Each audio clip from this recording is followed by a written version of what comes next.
Okay guys, Assalamualaikum warahmatullahi wabarakatuh. Video kali ni disponsor oleh Apple Malaysia.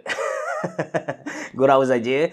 Mustahil kot Apple Malaysia nak sponsor video dekat channel YouTube Mona Lisa. Views pun tak banyak. Kalau Fazli Halim, Fast Channel, Izami Gadget mungkin. Mona Lisa ni macam susah sikit lah. So, saya beli sendiri iPhone 14 Pro yang ada dekat tangan saya. Dan macam saya bagi tahu dalam video unbox sebelum ni, saya beli iPhone 14 Pro ni nak hadiahkan kepada umi saya. Cuma sebelum saya bagi dia guna, why not saya review dan kongsikan dengan anda pendapat peribadi saya tentang iPhone 14 Pro lepas guna dia dalam 5 hari. Anda bersama saya, Ashraf Jeffrey, dalam channel YouTube Mona Lisa. Kalau anda belum tekan butang subscribe, pastikan anda tekan butang subscribe dan juga button loceng yang ada dekat tepi dia.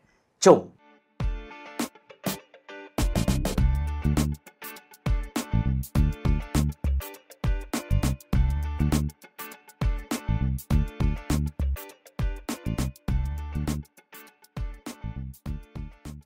Okay guys, ini dia iPhone 14 Pro Space Black Edition. Design dia nampak lebih kurang sama je dengan adik dia iPhone 13 Pro. Tapi actually kan, dia ada sikit perbezaan. Kalau anda beli casing iPhone 13 Pro, anda cuba masukkan dekat iPhone 14 Pro, memang masuk. Tapi ada sedikit kejanggalan. Macam contoh, lubang untuk dia punya power button akan lari sikit. Kemudian lubang untuk kamera tu pun dia akan jadi tak balance. Dan walaupun saya kata design dia lebih kurang sama dengan iPhone 13 Pro, ini personal opinion, dalam banyak-banyak smartphone yang saya pernah pegang, yang paling saya rasa premium, yang paling gah bagi saya memang iPhone lah. Tak kisahlah iPhone 13 ke, iPhone 14 ke. Kalau nak compare dengan Samsung Galaxy S22 Ultra sekalipun, still bila pegang iPhone ni, dia punya feeling tu totally different. Seriously, saya tak nafikan yang Samsung S20 tu dia ada premium feeling tu, tapi bila kita compare, kita pegang dengan physical, dengan berat, dengan material yang iPhone guna, Apple guna ni, seriously next level. Alright, size screen untuk iPhone 14 Pro ni ialah 6.1 inci. Dia guna Super Retina XDR OLED. Lepas tu ada True Tone macam biasa. Dan resolution dia kan, nak kata Full HD pun tak, nak kata 2K pun tak. Dia ada dekat tengah-tengah. Lepas tu ada Pro Motion Display. Refresh rate dia boleh tukar dari 1Hz hingga 120Hz. Dan brightness dia boleh pergi sampai 2000 nits. Tinggi gila. Boleh guna bawah matahari. Dari segi ketahanan pula, skrin untuk iPhone 14 Pro ni dia pakai Apple Ceramic Shield, which is salah satu juga daripada Gorilla Glass, dan ada IP68. So katakan anda letak dia atas tempat kita ambil wuduk and kena percikan air wuduk kita tu, still tak bermasalah. Nampak tak? Beriman sikit. Okay, tentang spesifikasi pula, of course dia guna chipset terbaru dari Apple, iaitu Apple Bionic A16. Chipset ni ada 6 core CPU, 2 untuk performance dan 4 untuk efficiency. Lepas tu ada 5 core untuk GPU dan 16 core neural engine. Model yang saya beli ni 6GB RAM dan storage dia 256GB. Dari segi performance, saya test dengan beberapa game and saya, personal opinion saya rasa yang Apple Bionic 16 antara the best chipset yang kita boleh dapat dalam pasaran sekarang. Macam game PUBG Mobile, Mobile Legend, yang tu tutup mata je, nak set kepada Ultra, nak set kepada High pun tak ada masalah langsung. Untuk Genshin Impact, dia punya default setting tu high. Tapi kalau anda nak main dengan highest setting pun okay. Lagging tu ada tapi tak ketara sangat. Cuma ada satu benda yang saya nak highlight kepada anda tentang performance, iaitu dia punya thermal performance. Bayangkan saya main Genshin Impact dekat iPhone 14 Pro dalam 15 minit setting high, dia punya suhu tu dah boleh cecah sampai 45 darjah. Yang ni sebenarnya normal. Kalau anda guna Black Shark 4 ataupun anda guna Asus ROG 5 yang sebelum ni kan, bila kita main Genshin Impact high ataupun highest setting, dia punya suhu memang pergi sampai 45. Even kalau Asus ROG 5 tu, dia pergi sampai dekat-dekat 50 darjah kot.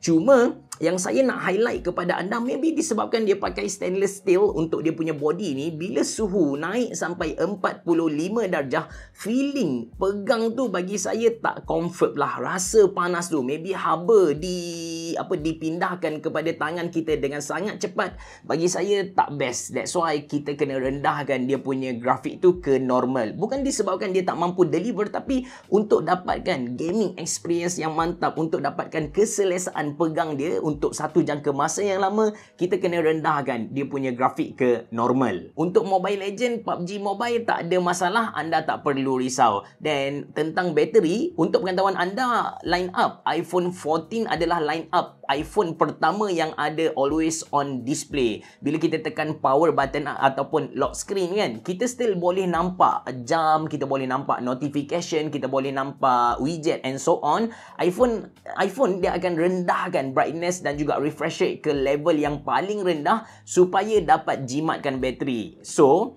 apa yang saya buat? Saya tinggal handset ni semalaman dengan always on display, tak ada run any background apps. Bateri dari 72% pada pukul 12 malam lepas saya live, pukul 10 pagi keesokannya, bila saya cek bateri, dia drain dalam 6%.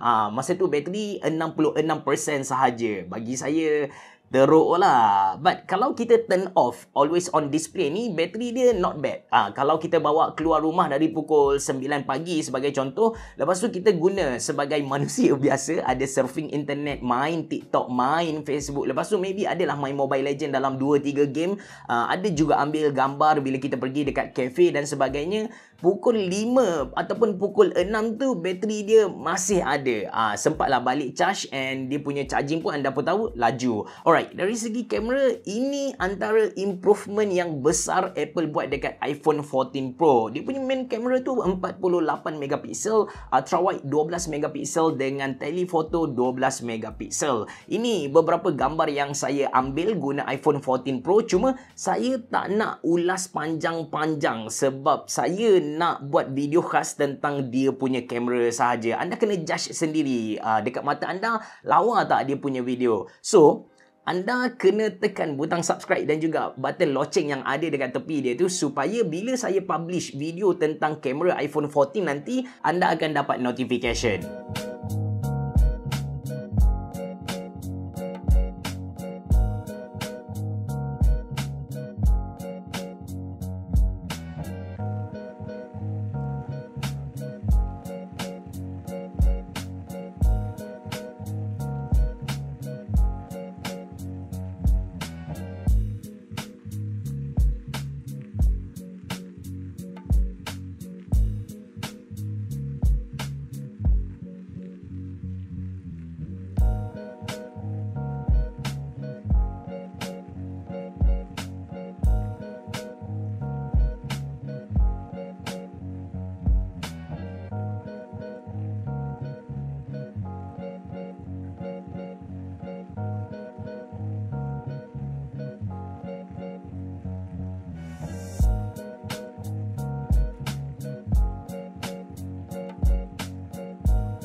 So, last kali sebelum saya tutup video ni, saya nak share beberapa feature baru yang Apple offer dekat iPhone 14 Pro. First kali, of course, benda yang hype gila iaitu dia punya Dynamic Island. No more notch on iPhone 14 Pro.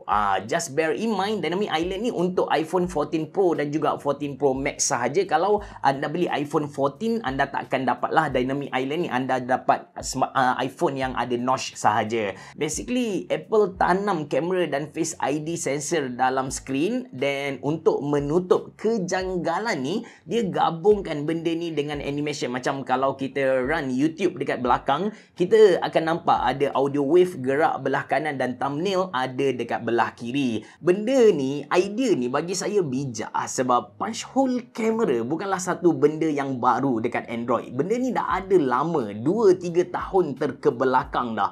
Tapi belum ada satu brand pun yang keluarkan idea sama dengan Dynamic Island ni. Lepas Apple announce benda ni jadi hype, barulah ada developer untuk Android yang keluarkan apps seakan-akan sama dengan Dynamic Island. Lepas tu feature lain yang ada dekat iPhone 14 Pro ni, macam saya bagi tahu kepada anda tadi, dia ada always on display. So kita boleh tengok notification, widget atau apa-apa message yang masuk dekat smartphone kita walaupun kita dah lock dia. Lepas tu dua feature lagi ni saya doakan supaya kita tak guna dia, sebab dua feature lagi sebenarnya dia menampakkan betapa Apple menjaga pengguna dia. Dia ada human touch dekat situ. Yang pertama ada car crash detection. Bila mana berlaku accident, dia akan hantar notification kepada orang yang tersayang, dan dia ada SOS emergency. Maybe kalau banjir besar, kita terperangkap atas bumbung sebagai contoh, so kita boleh tekan SOS emergency tu untuk minta bantuan dan sebagainya. Macam saya bagi tahu, saya doakan supaya kita tak gunalah dua feature ni.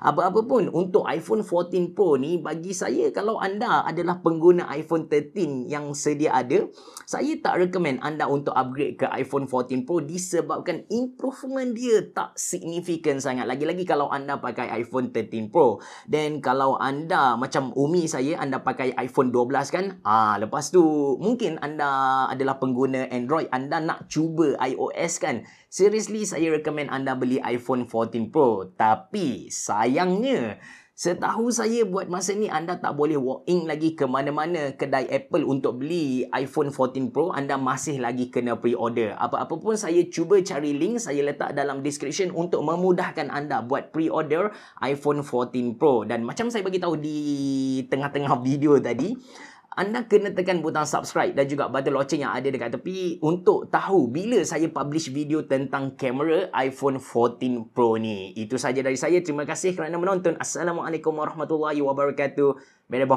Jumpa lagi.